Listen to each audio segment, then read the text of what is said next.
In times of trauma and adversity, we must create space for connection by sharing a story of hope. Welcome to Stories of Hope Worldwide, hosted by Kerry Atherton. This podcast shares inspiring stories of individuals who have faced significant challenges and emerged stronger, offering hope and resilience to listeners all over the world. Join Kerry, the founder of Stories of Hope, every week to hear these remarkable journeys and find strength to overcome your adversity. Now, let's listen in to this week's conversation.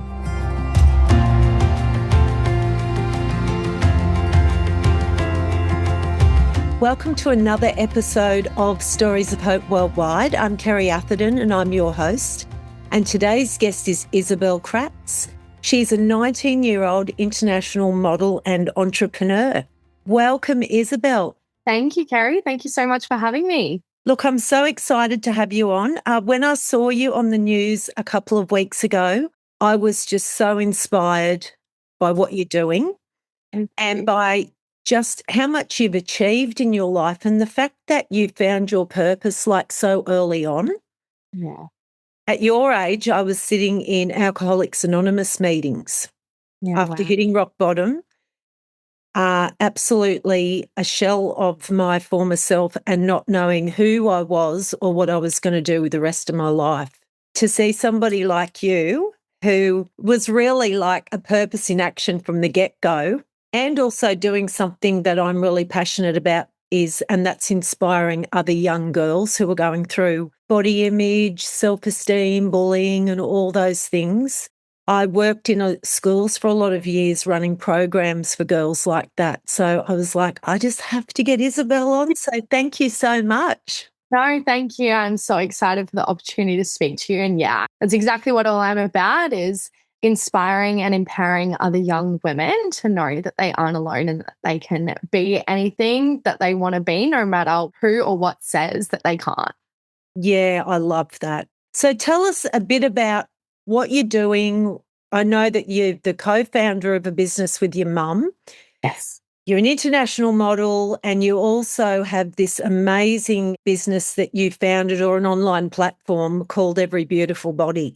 Yes. So as you said, I am 19 years old and I guess my journey started at 13 when I first went over to New York Fashion Week as a young model and worked for 6 designers over there, which was an incredible opportunity and something that gave me a lot of exposure to lots of different agencies in America, the top 50 talent agencies. And basically from there, I thought my life was set. I was moving to Canada. I was doing all this stuff that was, projected to be. And then I came home and COVID hit 2 weeks later. And that was kind of it. Every opportunity gone. And I lived in Airlie Beach at the time. So we did still go to school during COVID. We weren't super affected until the later months. And as soon as I got home, I was bullied from the ages of 13 to 15. Physically, emotionally, and mentally. It basically got to the point where it was no longer safe for me to be at school. And I had to transition into homeschooling at 15. My birthday was my absolute last day at school, my 15th birthday. And a tragic event did happen on that day that I had to put my foot down and I simply just had to say, no, I've had enough. And I have reflected on this a lot over the years that I know that girls and women all over the world don't sometimes have that opportunity to get out of that situation. Yeah. Or easily enough that I did transition into something else. And that's not saying that my journey was easy, but I understand and I appreciate how hard it can be for some people. So my family was extremely supportive of me. Unfortunately, the school wasn't. And we transitioned into homeschooling. And I quite literally did not leave my room for 10 months, apart from outside of my house. I kind of quit everything that I was passionate about.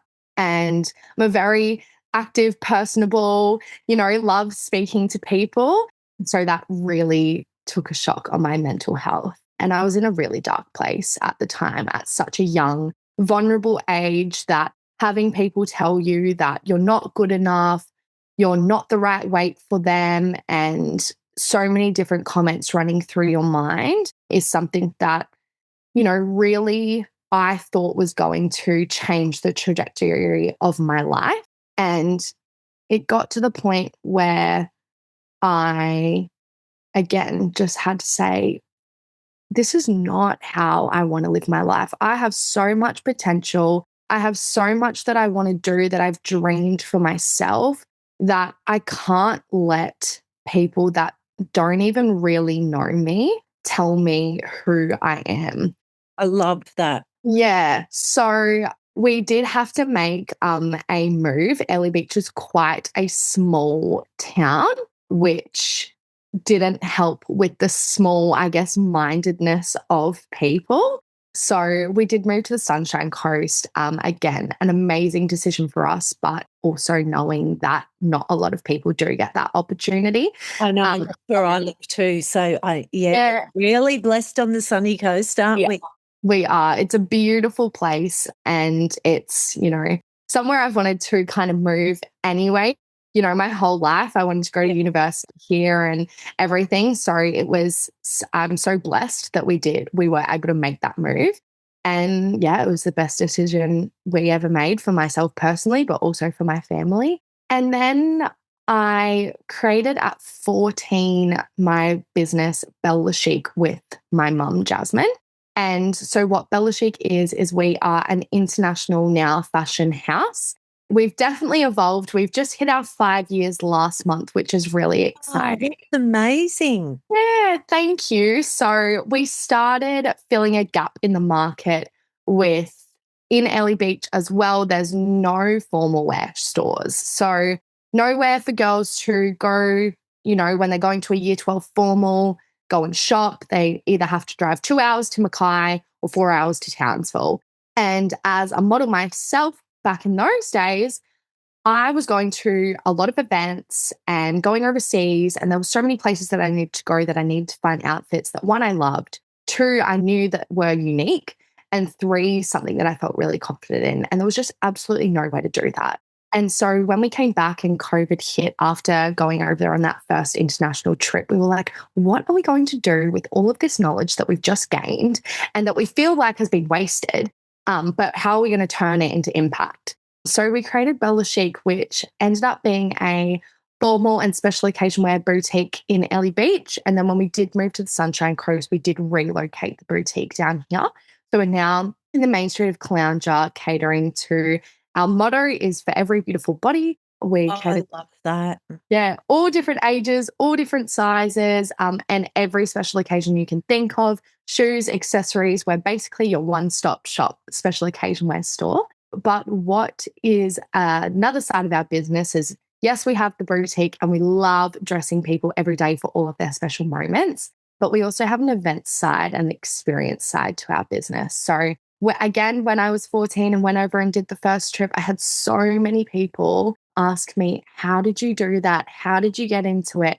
We want to go over to Fashion Week. Like, please tell us all your secrets. And I was like every 14-year-old girl's dream, isn't it? Really? Absolutely. Yeah. And I was like, we spent a lot of time gaining this knowledge and a lot of hard work to get into that side of business. So how are we going to, I guess, add this to Bella Chic as a little extra sector?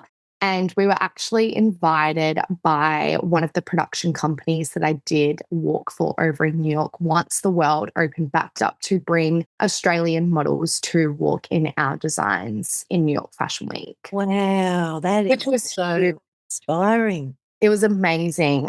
So yeah, we started doing it. We did our first trip to New York Fashion Week with photo shoots in Hawaii on the way with 55 people, 20 models and their families, organizing flights, accommodation, experiences, 6 runway shows, photo shoots. It was a lot. It was very hectic, but it was the most amazing experience. And we've kind of been doing it ever since. We've now launched into Paris, London, and Milan Fashion Week, which is amazing. So we go every February and September to take Australian models over to showcase our Bella Chic, the label, new collections, and we also have Australian experiences here. So another gap in the market we found is girls, usually wanting to go overseas and take that next step in their modeling career.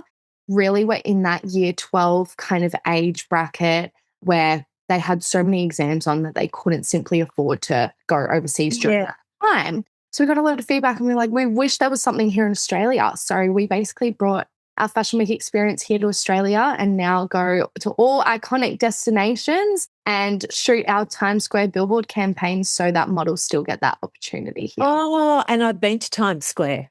Yeah, it's amazing. Very exciting place. It was, my greatest dream was to go to America and I did that. Yeah, great place. Oh, Isabelle, so to be able to do all that, going back to that real rock bottom when you said you had that experience, which was really the catalyst, do you feel like you can share about that experience? Yeah, for sure. Led you to put your foot down that day and say, no more, I'm not putting up with this anymore?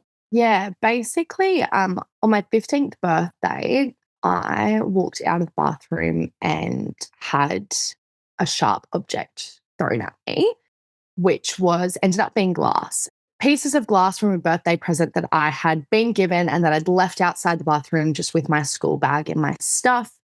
And yeah, it was really awful. It was glass and fruit thrown at me on my birthday. Was this at school or at your birthday party? At school? No, at school. Right. Yeah. Oh. So I had some dancing friends that had given me, in older grades, that had given me just like a little bag with like chocolates and a candle in it. And then, I walked out of the bathroom and found it thrown at me. Oh, wow. Which was kind of the end point of 2 years of pretty intense bullying in school, but also out of school. And it was a really awful time that when actually it started getting physical, that's when I couldn't take it anymore. I also did have people show up to my house with some weapons, you would say. Is probably the only word to kind of describe it without too much of a trigger warning. Yeah. So it got to the point where I was in danger, I would say. And it was something that was not only now just affecting me and my mental health, but also my own safety, but my family's safety. It was a time that as a collective, we had to say, this can't go on any further, as otherwise we don't know what's going to happen. And that was a really scary time. I was also going through, I was diagnosed at 13 with endometriosis. Yeah, so I was going to ask you about that. So thank you for opening up and sharing about this journey as well, because it's really on the rise. We're hearing a lot more about it with a lot more girls these days. Yes. So 1 in 7 Australian women are diagnosed with endometriosis or feel the effects of it. So that's a really, really high statistic. Yeah, I got my first period at 9 years old and had been struggling for 4 to 5 years before I officially had somebody say, we believe you. Wow, you've really I went through a lot of bullying as well, but it's just next level stuff now. I'm really hearing a lot more of these stories, and I'm just so glad that somebody like you can speak up and talk about this and raise awareness without fear. Yeah, for sure. And it's something that I guess took me a lot of time to come to terms with as well. Yeah. Something that embarrassed isn't the right word, but something I guess I was ashamed to admit that I had gone through that. And a lot of people, when I tell them I've been bullied, they're like, what do you mean you've been bullied? And I was like, it can literally happen to anyone for any different reason. And I guess it's something that, 1, we don't talk about enough. Yeah. 2, I think we're getting to the place that we are now talking about it, but not specifically sharing experiences that let people know that they aren't alone. We might say we've been bullied, but what does that actually entail so that people can really understand what we go through and be more sympathetic? So, I was diagnosed after a long long, hard 4 years with endometriosis. And that's something that took a long time for somebody to say, we believe you and we're going to do something about this. Because I was going through my own bullying and mental health journey, it was blamed on that a lot, that I was just having a bad period, and I just did get it quite young. So for somebody to say to me, like, you actually do have endo, was like, it was the most beautiful thing You that felt validated. because I was like, oh my goodness, thank you for finally taking that step and believing me. Obviously, it's not something that we want to hear, that we have a disease. But after struggling for so long and being in so much pain always, it was actually one of the best things that I'd ever heard. So yeah, it's something that I guess I've started tapping into this year, speaking about. I had built my platform for Every Beautiful Body last year to basically help girls know that they aren't alone. And that's just our core message, is to create awareness, but also create real impact and results. You came up with the title Every Beautiful Body. Yes. Tell us more about that. Yeah. So what we cover is bullying, mental health, body image, and now endometriosis and pelvic pain. And I guess as somebody that has been through these quite harsh experiences and knowing the effects that that can have on a person, but also the beautiful things that we can change into purpose, I wanted to create something that really encompasses what it feels like when you get to that light at the end of the tunnel. And that to me is celebrating every beautiful body that is out there, but every beautiful part of your body as well, your mind, your actual physical appearance, knowing who you are, every, challenge that comes with that. And it's a motto that I've had in my business, Bella Chic, since we opened, is that we are for every beautiful body. And I really wanted to take that further into a platform as well. Oh, that's beautiful. But it is, As you hear this story, what Kerry's discussing might be resonating strongly with you. Perhaps you've experienced something similar yourself and are looking for support. Kerry Atherton is an experienced counsellor and wellbeing coach and has private sessions available if you or someone you know needs some help. You don't have to deal with trauma, addiction, PTSD, and abuse alone. If you'd like to talk about today's episode or your own experiences, book a session with Kerry at empowerlifesolutions.com.au or check the link in the show notes and embrace a future filled with hope. Now back to the episode. So what I love about you is I've seen reels, and you're there without your makeup. Yep. Have your makeup done. Yes. Because what I want to get to now is, because we're so driven by social media and what the definition of beauty is, the false definition of beauty. We see everybody on their best day on social media, but I love it that you're there with no makeup on, getting your makeup done. What do you say then to every girl that's sitting there who absolutely doesn't like the way they look and they're thinking, I'm nothing? What do you say to those girls to encourage them to actually believe in themselves? The best thing that I've ever been told is that social media is a highlight reel. You only see really parts of people's lives that they want to highlight and they want to share. And no matter if somebody, shares the stuff like I do with no makeup and, everyday life, and we see all of that stuff, but not one true person is actually filming 24 hours of their day. But also what they share is usually an image or a video, or it might be a voiceover, but you never truly know what's going on inside somebody's brain as well. So we only share so much. And I guess my message is, you're allowed to have hard days, and I'm not perfect. Like, there is definitely times where I go, oh, I look in the mirror and I'm like, oh, I don't love this about myself today. Or, sometimes it's a mind games thing where I don't love how my brain's functioning that day. Or, living with mental health challenges when you were younger sometimes gives you like the effects of like anxiety and so many different things. So it's sharing that, one, it's a highlight reel, but two, it's something that I've been so grateful to understand more the last few, I guess, even months or the last 2 years, is that we have to really sit back and be so grateful for what our body is capable of and what it can do. Because with somebody that lives with it, basically a disease every single day, and there is not one time that I'm not in pain, I can, I've never been able to look back and be pain-free as such. I'll have better days and I'll have, worse days, but I'm always in pain with my endo. And I've always kind of been a little bit upset at my body that it's done this to, I think it's doing this to me.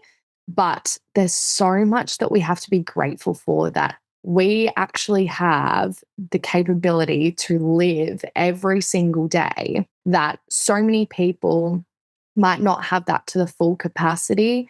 But the fact that we're still, living and breathing on this earth is something that I know that I'm so grateful for. And it's really looking back, I guess, on the bigger picture, but knowing that it's okay to, have those harder days, but you really just have to look, I guess, in the mirror and at yourself and go, thank you for allowing me to be here every single day. And it's really about that gratitude, I think. Oh, that is such a wonderful message. And I know that that will resonate with so many people, and especially young girls that are out there. Isabelle, how did you find the resilience to navigate such a tough journey? I know obviously you've opened a business with your mum, so I would presume you're really close to your mum. Yes, very close. and also to go through what you've been through and be able to have that courage to step out and know I'm not going to put up with this anymore. What kind of support have you had in your life? And can you tell us about your close relationships? For sure. And that question, and how did you find that resilience to navigate this tough journey? I guess resilience has always been instilled in me from a very young age. I'm only 19, but I feel like I've lived 1,000 different lives. I know, it sounds like it. At this age. So I've always been supported in my family. My family has always, and I know will always be, my biggest support system. And that I am incredibly grateful for. As I said before, I know sometimes that people aren't given that privilege in life. And I'm so grateful that I have been. But sibling? I do. I have a younger brother. He is 12. And we have an 8-year age gap. But yes, no, he's also my little best mate. I love him. That's it. But yeah, I have, my mum and my dad and my younger brother, and they, have been essentially my rock throughout my whole entire life, but especially through the hard things that I have gone through. So as you said, building resilience you can do in yourself every day, but finding and having a support system that reminds you of that is something that's been game-changing for me personally. And I found that support system through pageantry as well. So I am a title holder. I am currently Miss Galaxy Oceania. I was previously Miss Teen Galaxy Australia last year, and I've been competing in pageantry since I was 11 years old. So it's been a long journey to get here, but pageantry for me was finding people that not only one understood me and wanted to get to know me for who I actually was, but two, finding, your support system from all around Australia and the world, and showing that, your best friends might not just be in your hometown. Oh, there's that message. That's awesome. Yeah, there's so many people, in this world that will resonate with you, that you don't have to, don't get me wrong, I have some of the best friends in my hometown right now. They are the most beautiful people and I love them to bits, but I also have so many connections all around Australia and the world. How I found that was through shared interests and shared passions. And that's why pageantry is so important to me, because not only do I love the the transferable skills that we get to take out of that into life, like interview and like public speaking and community and charity and volunteering work. There's so much that comes out of it rather than just being, on a stage in a pretty gown and hair and makeup, which I do love being glamorous, but there's so many important messages that come out of it too. And I found, those connections in pageantry, and those girls will always be the people that told me to keep going. And they're also the people that told me to share my story. If I didn't share my story, I wouldn't have as many opportunities to grow within myself, but also opportunities to let other people know that you're allowed to take up space and grow for yourself too. Oh, yeah, that's great. That's so good. And that's something I talk about always is in recovery from any trauma or hard times, two things are really necessary, and that is having a purpose and having connection. And when you were talking about pageantry, me being in Alcoholics Anonymous for so many years, like I can just meet somebody over the other side of the world or at a different meeting here that I've never met before. And all of a sudden we just have that instant heart connection because we understand the journey that each other has been through. Yeah. And that's gold, isn't it? That's something that you just can't find outside.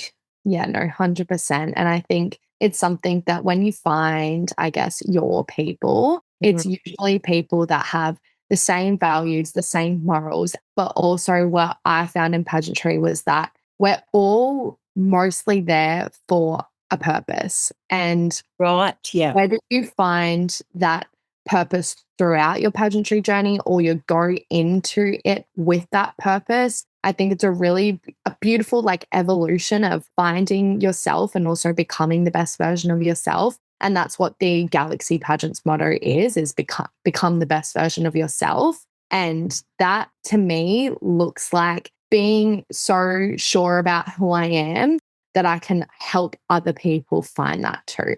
Yeah, that's a great message. So really, to me, it's like you're unshakable. Basically, throw everything at me. That's right. What do you think is the biggest challenge that youth today face? And I want to put it into the category of boys. What do you think they're facing? What's their greatest challenge? And then what is the greatest challenge that girls are facing in your mind, being a 19-year-old and what you see and hear? The biggest challenge that boys or men face today, I think, is mental health. And that's something that, again, isn't spoken about enough. I believe the male percentage of mental health surpasses women. And I think men and boys in this, not so much in this day and age, but maybe in earlier generations are always told to, be strong, be the male, men don't cry, all those, sorts of stereotypical sayings and things that they constantly get instilled in them. So I don't think that when they are going through something, they want to speak up because they want to be strong. They want to be, that dominant figure in women or females' lives, that they don't want to, I guess, diminish that right, yeah, image for themselves. And I think that's really damaging to not only their mental health, but also how they want to see the world and how they think that they could potentially change it. And I think that's why, I guess, the suicide rate is so high, because we don't talk. And if we don't talk, then we can't connect. And if we can't connect, then we feel like we're alone. And it's something that I guess our mental health likes to play tricks on us, and we just keep in our mind. And once we bottle things up, there's only one way that it's either going to be let out or we never let it out. So I think that's the biggest challenge that men are facing in this day and age is mental health. And I think it's so beautiful to see I've seen a lot of brand campaigns talking about men's mental health and lots of charities that come out about that too. I personally work with Batia, which is a youth mental health charity here in Australia. Okay, yep. And they're based in Sydney, but I've been able to raise over $6,000 for them in the last 2 years. So awesome. which is really amazing. And it's actually the charity partner that Australia Galaxy Pageants do have is with Batia. And they go through schools and university programs to basically educate people and young people on how to advocate for themselves, but also how to advocate for others, but also how to just be that friend and that, person that if somebody needs a shoulder to cry on, how you can be there for them in the right way.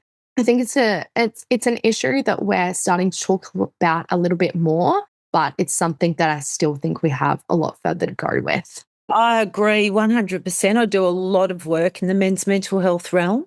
Yes. And I think I've seen a massive rise in the way that young boys and youth perceive themselves based on what they're viewing on social media and the narratives that are being put out there on what success looks like for a young person and how a guy should be. And I think that it's so unattainable. I've talked to a lot of girls about this and younger people about this, and I'm like, what would you really prefer? Would you prefer the really buff, good-looking guy who doesn't treat you well, or would you prefer the guy that maybe instantly on the eye isn't 100%, but he's got a really good heart and treats you well? And every time they'll say, I don't care so much about the looks, I want a guy that treats me well. And I think if more young boys could hear that message from girls, I think that we can shift the needle on that. 100%. Emotional intelligence, I think, is something that we should be teaching more of, that you actually have so many values and so many things that you can do already inside of you. It's just about the right people bringing them out. And everyone can be born with emotional intelligence and so many other different values that we might not think that we have. But I guess that it comes back to finding the right support network and people that actually value you for who you are to push you in the right way to become better, I guess. Yeah. So girls, what about girls? What do you think is the biggest issue that young girls, like let's say up to about 18, from year 7 to year 18, are actually going through at the moment or experiencing? Yeah, I think this comes back to social media. I am a communication student at University of Sunshine Coast, and I have just actually finished my degree in journalism fashion, and I was minoring in social media. Oh, awesome. Yeah, so I know the power of social media, and also, owning two international businesses, I can really see the value in how social media can be used for good. But from a personal aspect, I can also see how social media can be really damaging to a person. And social media and cyberbullying and all those sorts of things is something that I think we talk about a lot more than what we used to. And I think there's been a demand for that is the only reason why we've needed to talk about it so much. I'm not sure if the demand wasn't there, if we would be talking about it at all. Yeah. But I think comparison is a thief. Oh, joy. Yes, it is, isn't it? Thief of joy. And yeah, it's something that we need to open our eyes up to, I think, every single day with our friends, with our family, with ourselves, and catching ourselves comparing to others. And I know that pretty much every single person would do it in some way, shape, or form. And, it's natural to do it, but it's what we choose to do with that moving forward, I think, is how we can change that belief. And a few things that helped me was only following people on social media that I actually resonate with or who are my friends. Oh, that's awesome strategy. Yeah. Love that. I don't follow anybody that doesn't align with my morals, my values, my beliefs in life, or that, makes me feel like I'm comparing to them. If I feel like I'm comparing to somebody, instantly hit the unfollow button. You have to start. That's a great self-care strategy, Isabelle. I love that. 100%. And I think it's really being self-aware and emotionally intelligent to go, okay, hang on, let's just change this to something more positive. What's it going to do if I hit that unfollow button? Nothing. It's actually going to, bring my joy back. And it's got, so that's one thing that I've really chosen to do. And I guess social media being very accessible with TikTok and Instagram Reels and all that sort of thing doesn't really help that too much because we get a lot of suggestions come up now. But I think being really self-aware is something that has really changed my outlook on that. And to kind of catch yourself when you're doing it and change that negative self-talk to positive self-talk. And that's why I've really loved journaling over the last 6 months at the start. Yeah, I love journaling too. At the start of 2026, I said, I'm just going to journal when I don't need to commit to it every single day. So I don't feel like it's a chore. I never want anything to feel like I have to do it. So if I get the urge to, or I start thinking negatively and I just write it down and I write down the negative stuff that I've just thought or said out loud about myself. And then I think about how I can flip that. And that's going to like trick my mind. The next time that I start thinking about that, because I've written it down, I know that I have to start thinking about it in a different way. Yeah, that's great. Can you talk to the 14 to 16-year-old girls out there who shouldn't have Instagram and TikTok, but do, and post a lot of selfies and really start to develop their identity and value based on how many likes they get? And after studying social media as well, just exactly who may be the audience that's liking their stuff and they don't realise that it's that audience. No, for sure. I think the social media ban has been put in place for a reason and for a very real reason. And I guess as a 14 to 16-year-old girl that wanted social media myself and thinking that it was quite, fun and harmless and, while it still can be those things to a certain extent, exposing ourselves at such a young age, at such a young, vulnerable age, to people, to experiences, to things that want to make us define ourselves before we even know who we are, I think can be very damaging. I did have social media at 15 after absolutely begging my parents. But I only really had it at the time for a purpose to connect. I was teaching modeling at the time. I still do teach modeling now. It's my other international business, but it was really to connect with those people from around. And it did really help me during pageantry to connect to those people all over the world. But now we've kind of abused the power of social media for a different purpose. And it's, as much as I love the internet being able to connect us with so many people from all over the world and all over Australia that we probably never would have connected with if they weren't standing in front of us, I also think that it's something that we really need to educate our youth on the negative effects of what social media can do for our mental health. And I think that's a big reason in why we've seen such an incline in mental health challenges. It's something that I think being so young and so, I guess, vulnerable to all these different experiences that we're already trying to figure out in life, having that, I guess, another complication to think about when we don't really fully understand the extent of what the purpose is behind it is something that I think can be really difficult to navigate in a personal situation, but also extending beyond that into your friends and your family and how that's going to affect the other people around you too. Powerful message. Thank you. And I think that there's nobody really greater than you to speak into that topic with everything that you've been through and the knowledge that you have. So what's been your greatest moment? Oh, big question. It is, isn't it? I'm going to tell you a story.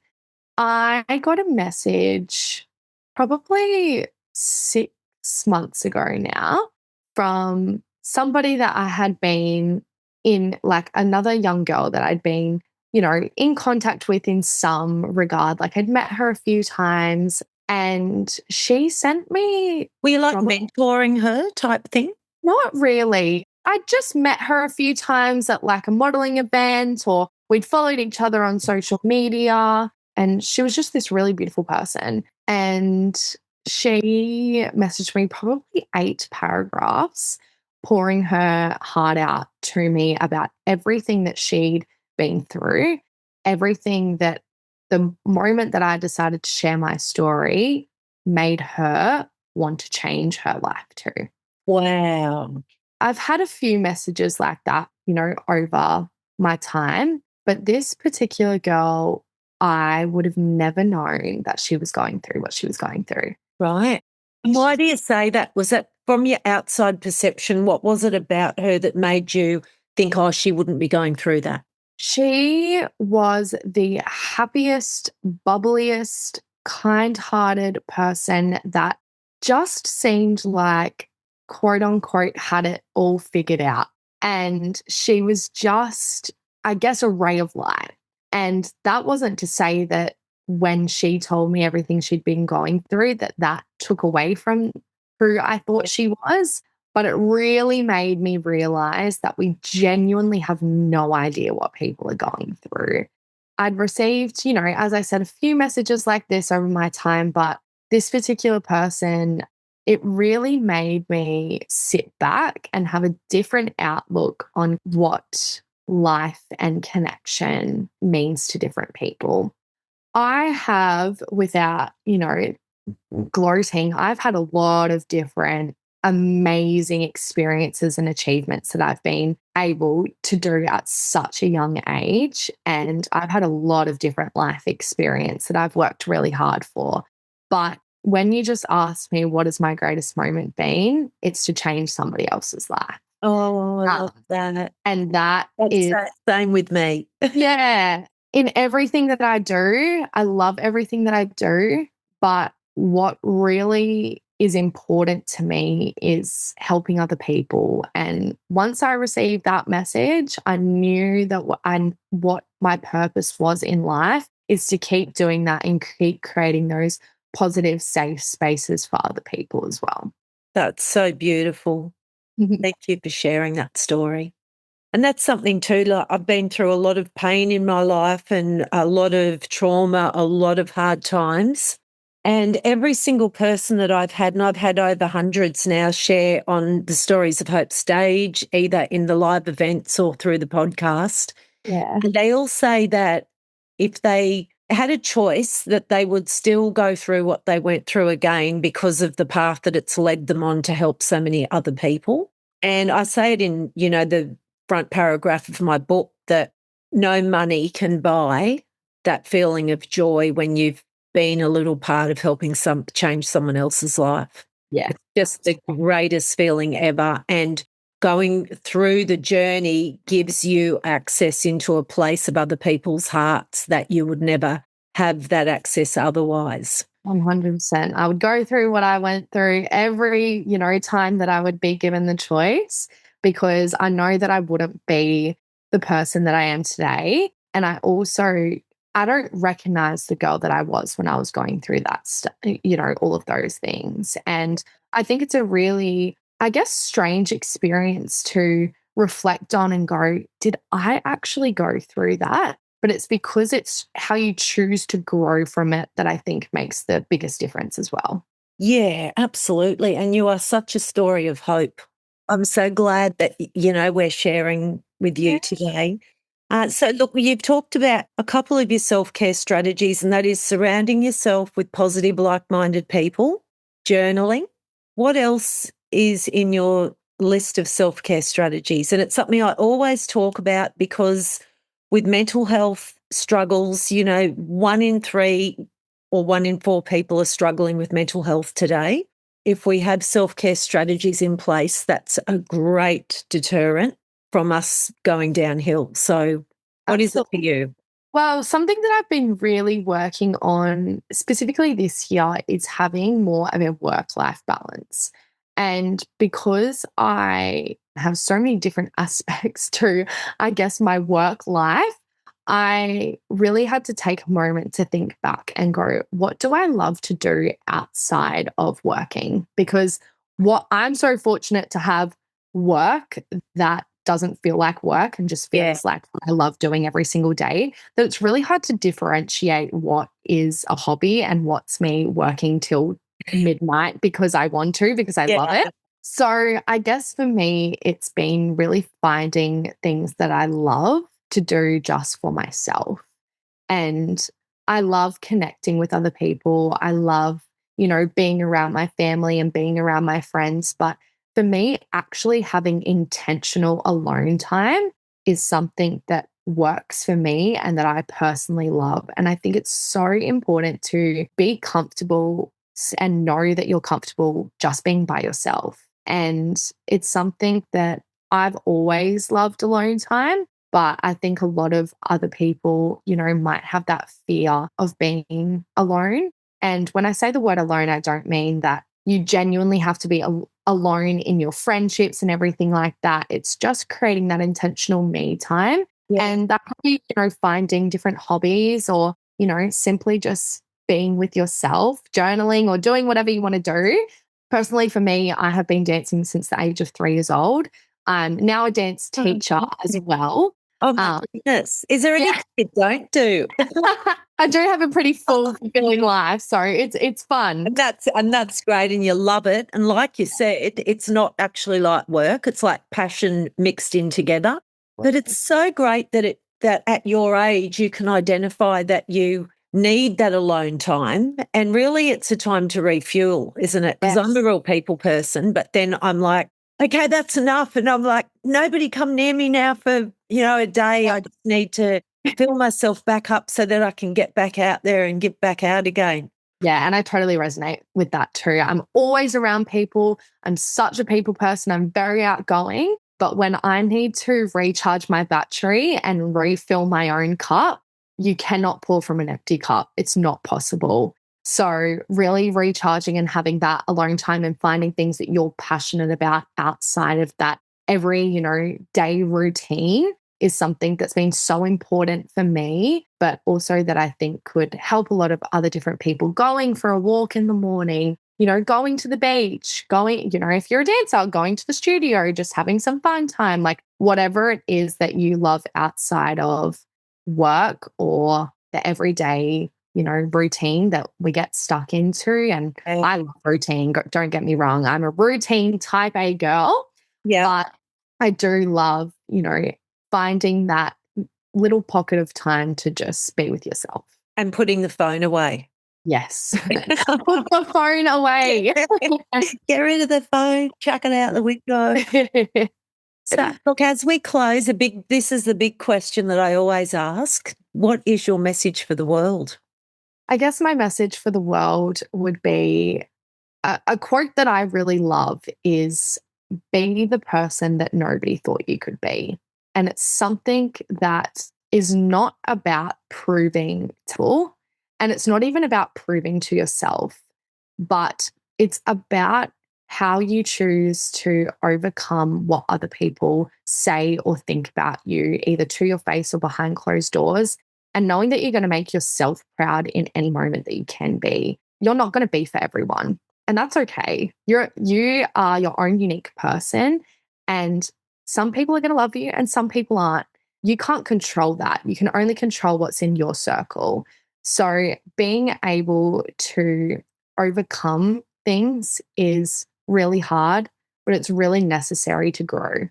I've always been told that I can't because I'm too young, or I can't because of this and I can't because of this. And there's always been can't in my life and all these external opinions, something I chose to believe for a really long time. Yeah. And then when I finally said no, I actually can, that's when the world opened up for me.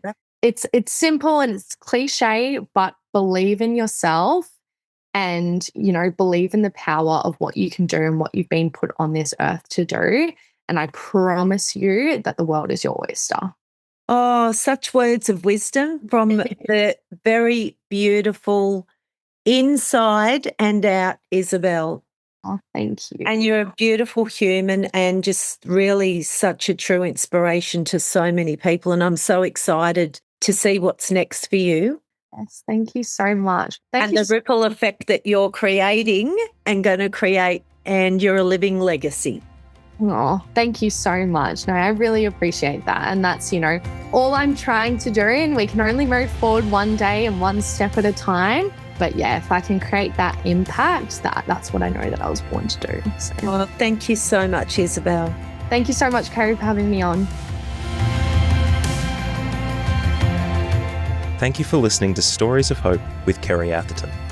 If this conversation helped you, please consider sharing the podcast with a friend or leaving a rating and review on your podcast player. If you'd like to find out more about Kerry Atherton, head to storiesofhope.com.au, where you can purchase her books or find her next event. Check the show notes for links and information about our guest in this episode, and remember, you don't have to walk your path alone.